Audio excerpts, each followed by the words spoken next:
నమస్కారం కుటుంబాలందరికీ ఈనాటి మన విశ్లేషణకు స్వాగతం. ఈరోజు మనం ఒక అద్భుతమైన ప్రయాణం చేయబోతున్నాం.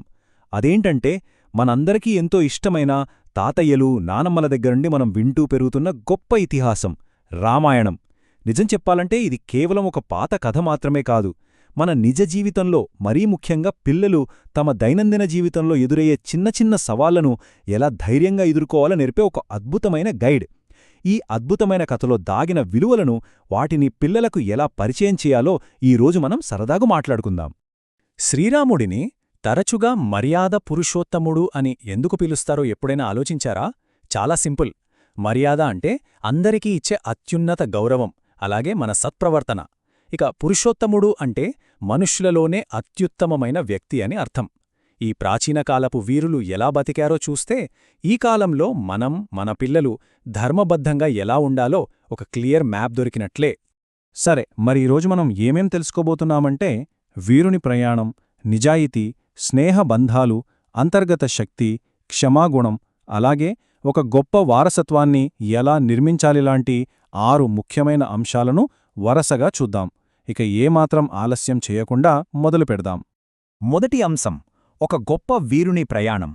అయోధ్యారాజు దశరథుని కుమారుడైన రాముడు తన ఉజ్వలమైన భవిష్యత్తును పక్కనపెట్టి ఒక గొప్ప విధిని నెరవేర్చడానికి ఎలా ముందుకడిగాడో ఇప్పుడు చూద్దాం. జస్ట్ ఇమాజిన్ చేసుకోండి, నాన్న ఇచ్చిన మాటను నిలబెట్టడం కోసం ఒక యువరాజు తన కిరీటాన్నే వదిలేశాడు. ఏకంగా 14 సంవత్సరాలు కష్టాలతో కూడిన అరణ్యవాసానికి ఎంతో సంతోషంగా వెళ్ళిపోయాడు. పెద్దల పట్ల ఎంత అపారమైన గౌరవం ఉంటే ఒక్క కంప్లైంట్ కూడా చేయకుండా అంత సుఖాలను వదిలేస్తారో ఆలోచించండి. అది నిజంగా ఒక ఎపిక్ సాక్రిఫైస్ కదూ. ఇక రెండవ అంశం నిజాయితీ, అలాగే ఎల్లప్పుడూ సరైన పనులు చేయడం. అసలు ధర్మం అంటే ఏమిటి? పరిస్థితులు ఎంత కష్టంగా ఉన్నా సరే ఎల్లప్పుడూ న్యాయంగా, నిజాయితీగా ఉండే పని చేయడమే అసలైన ధర్మం. రామాయణంలో రాముడు కుటుంబానికిచ్చిన మాట కోసం ఆ విలాసవంతమైన రాజ్యాన్ని వదిలి అడవికి వెళ్లడం ఒక గొప్ప త్యాగం. మరిప్పుడు మన ఇళ్లలో పిల్లలెదుర్కొనే చిన్న చిన్న సవాళ్లకు ఇది ఎలా సరిపోల్తుందో తెలుసా? ఒకవేళ ఆడుకునే సమయం తగ్గిపోయినా సరే హోంవర్క్ చేయడం లేదా ఇంట్లో పేరెంట్స్ పెట్టిన రూల్స్ ఖచ్చితంగా పాటించడం కూడా ఆ ధర్మాన్ని పాటించడమే. ఇక్కడే పిల్లలు తమ తొలి బాధ్యతను నేర్చుకుంటారు. ఇక్కడ మనం ఒక చిన్న ప్రశ్న వేసుకుందాం. మీ ఇంట్లో ఎవరికైనా బాగా ఇష్టమైన ఒక వస్తువును మీ పిల్లాడు పొరపాటున పగలగొట్టాడనుకోండి, అప్పుడు ఒక నిజమైన హీరో ఏం చేస్తాడు? భయంతో దాక్కుంటాడా? లేదు, తప్పు ఒప్పుకోడానికి భయం వేసినా సరే పారిపోకుండా నిలబడి నిజం చెప్పడమే అత్యంత సాహసోపేతమైన చర్య అని పిల్లలు తెలుసుకోవాలి. పేరెంట్స్, ఇక్కడ మీకో చిన్న టాస్క్. పిల్లలతో కలిసి మీ ఇంట్లోనే సరదాగా ఒక చిన్న నాటకమాడండి. ఏదో ఒక రూల్ బ్రేక్ చేసినట్టుగా ఊహించుకొని ఆ తప్పును ఎలాంటి భయం లేకుండా ప్రశాంతంగా ఒప్పుకోవడం ప్రాక్టీస్ చేయించండి.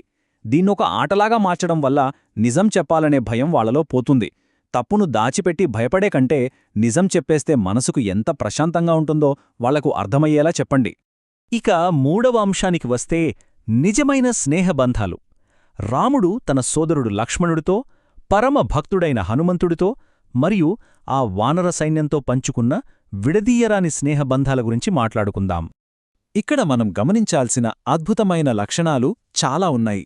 లక్ష్మణుని అచంచలమైన భక్తి, రాముడి కోసం సముద్రాన్నే దాటిన మన హనుమంతుని నిస్వార్థ సేవ, వానర సైన్యం ఐక్యత, ఇవన్నీ ఎవరూ మర్చిపోలేరు. అలాగే అన్న వచ్చే వరకు సింహాసనం మీద రాముని పాదుకలను ఉంచి పాలించిన భరతుని గొప్ప త్యాగం. కష్టకాలం వచ్చినప్పుడు నిజమైన ఫ్రెండ్స్, తోబుట్టువులు ఒకరికొకరు ఎలా అండగా నిలబడతారో ఇవి మనకు అద్భుతంగా నేర్పుతాయి. ప్రాచీన కాలంలో సముద్రం మీద వానరులంతా కలిసి ఆ రాళ్ల వంతెన నిర్మించడం నిజంగా ఒక గొప్ప టీంవర్క్. మరి నేటి మన పిల్లల స్కూల్ లైఫ్కి ఇది ఎలా అప్లై అవుతుందో చూద్దాం. క్లాస్లో ఎవరివైనా పుస్తకాలు కింద పడితే తీసివ్వడంలో హెల్ప్ చేయడం, లేదా ఫ్రెండ్స్తో కలిసి ఒక కష్టమైన ప్రాజెక్ట్ కంప్లీట్ చేయడం కూడా ఆ వంతెన కట్టడం లాంటిదే. ఎంత చిన్న సహాయమైనా సరే అది ఒక గొప్ప స్నేహానికి బలమైన పునాది. పిల్లలు దీని గురించి ఖచ్చితంగా ఆలోచించాలి. ఎవరైనా ప్లేగ్రౌండ్లో ఒంటరిగా, డల్గా ఉన్నప్పుడు మనం వాళ్లకు ఎలా సపోర్ట్ ఇవ్వగలం? ఈరోజు మీ క్లాస్లో ఎవరికైనా ఒక ఫ్రెండ్ అవసరమైతే మీరు వాళ్లకి ఒక లక్ష్మణుడిలా లేదా హనుమంతుడిలా ఎలా హెల్ప్ చేయగలరో ఒక్కసారి ఆలోచించండి. ఇంట్లో ప్రాక్టీస్ చేయడానికి ఇదో సరదా ఆట. మీ ఫ్రెండ్కి హోంవర్క్ చేయడంలో ఏదైనా డౌట్ వచ్చిందనుకోండి, వెంటనే మీరే ఆ హోంవర్క్ మొత్తం చేసేకుండా పక్కన కూర్చుని వాళ్ళకు అర్థమయ్యేలా ఎలా చెప్పాలో యాక్ట్ చేయండి. అలా ఇద్దరూ కలిసి పనిచేయడంలోని ఆనందాన్ని, టీంవర్క్ని ఎంజాయ్ చేయండి. 4వ అంశం చాలా ఇంపార్టెంట్ పాయింట్. ప్రశాంతమైన అంతర్గత శక్తిని కనుగొనడం. భయంకరమైన రాక్షసులను ఎదుర్కొన్నప్పుడు కాని, లేదా ప్రాణానికి ప్రాణమైన సీతమ్మ కనిపించకపోయినప్పుడు కాని రాముడు ఎక్కడా తన ఎమోషనల్ బ్యాలెన్స్ని కోల్పోలేదు.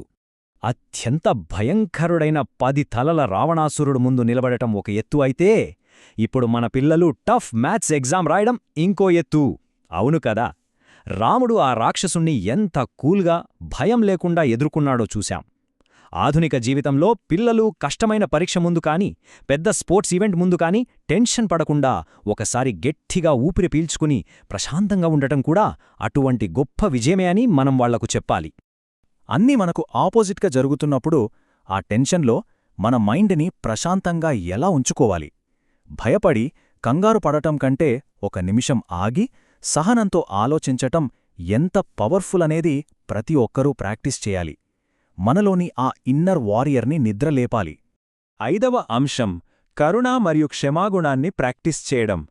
రామాయణంలో నాకైతే అత్యంత అందమైన భాగం ఇదే.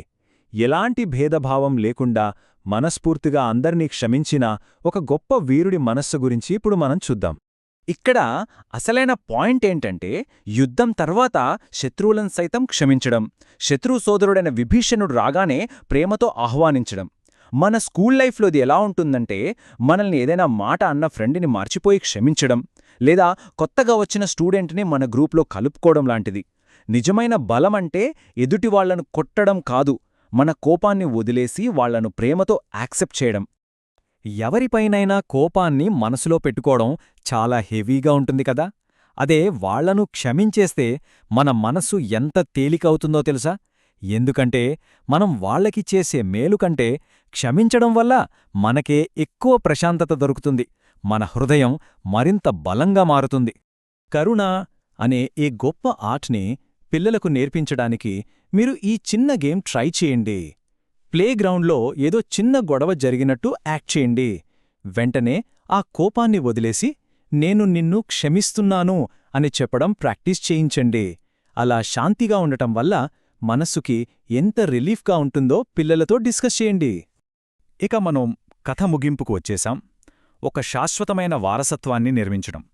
రాముడు అరణ్యవాసం ముగించుకుని తిరిగి అయోధ్యకు వచ్చి తనతో పాటు ఒక సంతోషకరమైన, ధర్మబద్ధమైన యుగాన్ని ఎలా స్టార్ట్ చేశాడో చూద్దాం.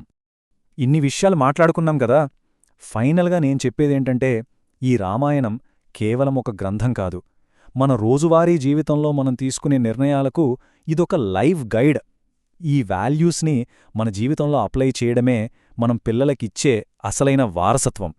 ఎల్లప్పుడూ నిజం చెప్పడం, సరైన దానివైపు ధైర్యంగా నిలబడటం, ఫ్రెండ్స్కి తోడుగా ఉండటం, భయాలను కూల్గా ఫేస్ చేయడం, అందరినీ క్షమించడం, ఇవే మనం నేర్చుకున్న పాఠాలు.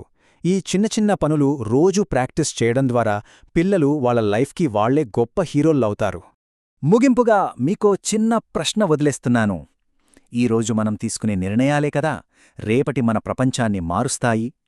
ధర్మమనే జ్యోతిని వెలిగించి దానిని మన దైనందిన జీవితాల్లోకి తీసుకువెళ్లడానికి ఈ రామాయణ ప్రయాణం మీ కుటుంబాలందరికీ ఒక మంచి స్ఫూర్తినిస్తుందని ఆశిస్తున్నాను. ఇది పిల్లలకు తప్పకుండా ఉపయోగపడుతుంది. మళ్లీ మరొక అద్భుతమైన విశ్లేషణతో కలుద్దాం. అంతవరకు సెలవు.